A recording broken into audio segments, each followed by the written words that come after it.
Todos hemos estado ahí, ¿no? En ese momento de tensión, en el trabajo o en casa, en el que tienes que corregir a alguien, tienes que señalar un error, dar una mala noticia, y en ese impulso por tener la razón, por ser eficiente, a menudo nos lanzamos de cabeza y, bueno, arrasamos con algo que es frágil y fundamental, el orgullo de la otra persona, su dignidad. Totalmente. Y es curioso porque creemos que la franqueza es la virtud máxima, el famoso decir las cosas como son.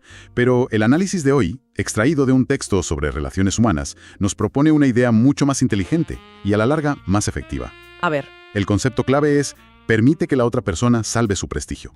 Ojo. Que esto no significa mentir o andarse con rodeos, Para nada. No se trata de evitar la verdad, sino de entender que la forma en que la entregas puede ser la diferencia entre construir o destruir. Exacto. Es la diferencia entre que alguien te escuche o que levante un muro. Y para explorar esta idea, los materiales que nos han llegado proponen una serie de casos prácticos que son, de verdad, fascinantes. Pues sí. El primero nos lleva a una de las mayores empresas del mundo, General Electric, y a un problema que tenían con un genio. Un genio de verdad, y como muchos genios, un poco peculiar. Se llamaba Charles Steinmetz. En el campo de la electricidad a principios del siglo XX era una eminencia. Para General Electric era absolutamente indispensable. Un activo irreemplazable. Pero tenía un pequeño gran problema. Era un genio técnico, sí, pero como jefe del departamento de cálculos era un desastre. No tenía dotes de gestión, no sabía liderar al equipo. Y aquí está el dilema para la empresa. Necesitan quitarle de ese puesto, pero ¿cómo lo haces sin ofender a tu mayor estrella? Claro. Steinmetz, además de un genio, era extremadamente sensible. Si lo degradaban o lo humillaban, podían provocar una crisis interna monumental. Es una situación de alto riesgo. Lo fácil habría sido la confrontación. El Charles, esto no funciona, te relevamos del cargo. Pero eso habría sido un suicidio corporativo. En lugar de eso hicieron algo brillante. No lo degradaron. Crearon un puesto nuevo, un título único solo para él. Ah, sí. ¿Cuál? Ingeniero consultor de la General Electric Company.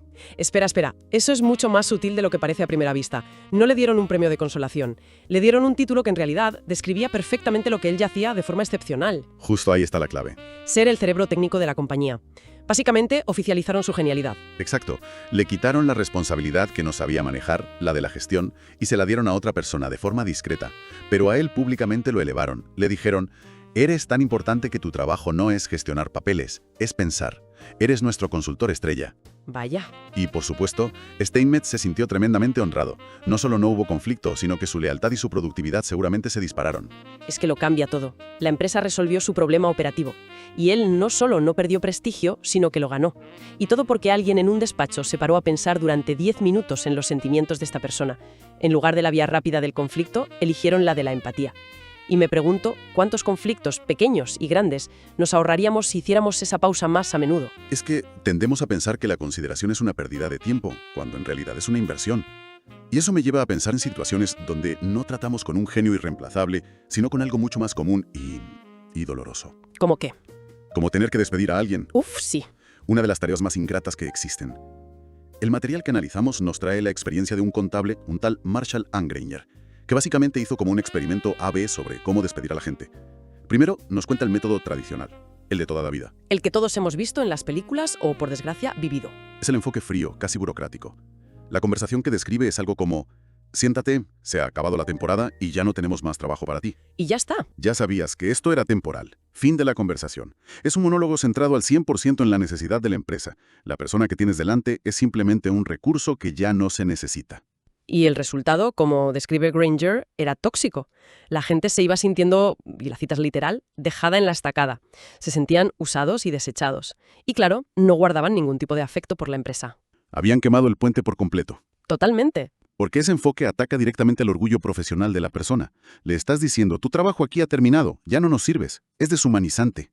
A nivel práctico, además, es una estrategia pésima. Creas resentimiento, dañas tu reputación en el sector y pierdes la oportunidad de volver a contar con esa persona en el futuro. Entonces Granger decidió darle la vuelta a la tortilla. Implementó un nuevo método. Y los detalles son muy reveladores. Antes de la reunión se estudiaba el historial de la persona. Luego, en la conversación, empezaba por lo positivo, por algo concreto que esa persona había hecho bien. El ejemplo que da es muy bueno. Es algo como: mira, Juan, has trabajado muy bien. Recuerdo aquella vez que te enviamos a Newark. Era una misión complicada y la sacaste adelante con nota. Queremos que sepas que la empresa está orgullosa de tu trabajo. Entiendo la teoría, pero suena casi demasiado bonito. En la vida real, ¿no podría un empleado pensar que le están dorando la píldora? ¿Que ese halago justo antes del despido es falso o manipulador? Es una duda muy razonable. Y la clave está en la autenticidad y en el paso siguiente. Si el halago es genuino y se basa en hechos reales, como en el ejemplo, ya tiene una base sólida. Pero lo crucial es lo que Granger hacía después. No se quedaba ahí, expresaba confianza en el futuro de esa persona. Ah, vale. Decía algo como, vas a llegar lejos, trabajes donde trabajes. Creemos en tu potencial y no queremos que lo olvides. Vale, ahora lo veo. El foco cambia por completo. Ya no es, ya no te necesitamos, sino, eres un gran profesional, pero las circunstancias del negocio ahora mismo son las que son. Separas el valor de la persona de la decisión empresarial. Sigue siendo un hecho, eso es innegable. Pero el mensaje que queda no es el del rechazo, sino el del reconocimiento. El empleado ya no se va sintiendo un fracasado, sino un profesional valorado que, por motivos ajenos a su rendimiento, tiene que buscar otro camino. Se le permite irse con la cabeza alta.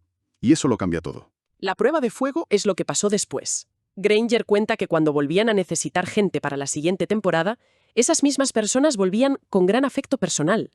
No solo no había resentimiento, sino que había lealtad. Había conseguido salvar su prestigio, y la gente eso no lo olvida. Es una lección increíble. Y nos lleva directamente a dos historias que son casi un espejo. La misma situación de base, un error en el trabajo que hay que señalar, pero con dos desenlaces radicalmente opuestos. Es el ejemplo perfecto de cómo un líder puede crear o destruir valor en un solo momento. Vale, pues vamos con el manual de lo que no se debe hacer. La historia la cuenta un empleado, Fred Clark, sobre una reunión de producción en su empresa. Un vicepresidente empieza a interrogar a un supervisor de producción sobre un fallo en el proceso. Y desde el principio el tono es agresivo. No busca entender, busca culpar. El supervisor, lógicamente, se siente atacado delante de todo su equipo. Intenta defenderse, da respuestas evasivas para no quedar en evidencia, y eso solo enfurece más al vicepresidente. La situación escala hasta que el jefe pierde los papeles, empieza a gritarle y le acusa de mentiroso delante de todos. Una humillación pública en toda regla. El resultado es devastador. El supervisor, que era un buen profesional, queda destrozado. La relación de trabajo se rompe para siempre. Su motivación se desploma. Unos meses después, se va a una empresa de la competencia, donde, por cierto, tiene una carrera brillante. La empresa no solo perdió un buen empleado, sino que reforzó a su rival. Es un caso de libro de miopía directiva. El vicepresidente consiguió su objetivo a corto plazo, demostrar que tenía razón y ejercer su poder. Pero el coste a largo plazo fue catastrófico. Destruyó el capital humano por un ataque de ego. No pensó ni por un segundo en la dignidad de la otra persona. Es el clásico error de ganar la batalla, pero perder la guerra. Duele hasta escucharlo. Todos hemos estado en alguna reunión con una tensión parecida, y es asfixiante.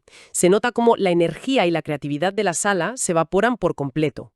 Ahora, por suerte, tenemos la otra cara de la moneda. Una historia contada por Ana Mazón, que es todo lo contrario. Ana, una especialista en marketing, acaba de recibir su primer gran proyecto, la prueba de mercado de un nuevo producto. Y mete la pata. Comete un error grave. Tan grave que toda la prueba tiene que repetirse desde cero. Un desastre. Se da cuenta del error justo antes de la reunión en la que tiene que presentar los resultados. No le da tiempo a hablar con su jefe antes, así que entra en la sala, como ella misma dice, temblando de pavor. Esperando que su jefe estalle. Claro. Se pone de pie, informa del error de forma concisa, dice que hay que repetirlo todo y se sienta preparándose para la bronca de su vida. Pero la bronca nunca llega. Y aquí es donde vemos la diferencia entre un jefe y un líder. Su jefe, en lugar de enfadarse, le da las gracias por su trabajo. Y no solo eso. Delante de todo el equipo hace algo magistral. Normaliza el error. Dice algo como que alguien cometa un error en su primer proyecto importante no es algo infrecuente. No le quita importancia, pero le quita el estigma. Lo despersonaliza. Y el remate final es una inyección de confianza pública. Le dice al equipo que sigue teniendo fe en ella, que sabe que se ha esforzado al máximo y que el error se debe a su falta de experiencia, no a su falta de capacidad. Le está diciendo a ella y a todos los demás: confío en ti, esto es un bache de aprendizaje, no un juicio final. Es que es increíble el efecto que tiene. Ana cuenta que salió de esa reunión caminando en las nubes y se juró a sí misma que nunca más decepcionaría a ese jefe. La lealtad que ese hombre generó en ese instante fue impagable. Convirtió a un error costoso en la forja de una empleada totalmente comprometida. Si conectamos todo esto, vemos el patrón. El jefe de Ana entendió lo que el vicepresidente ignoró. Es infinitamente más valioso salvar el prestigio y la confianza de tu gente que castigar un error. Invirtió en el futuro en lugar de castigar el pasado. Protegió la dignidad de Ana y, a cambio, obtuvo una lealtad inquebrantable. El retorno de esa inversión es incalculable. Después de ver todos estos casos, el genio, los despidos, las 2 reuniones, la conclusión es bastante clara.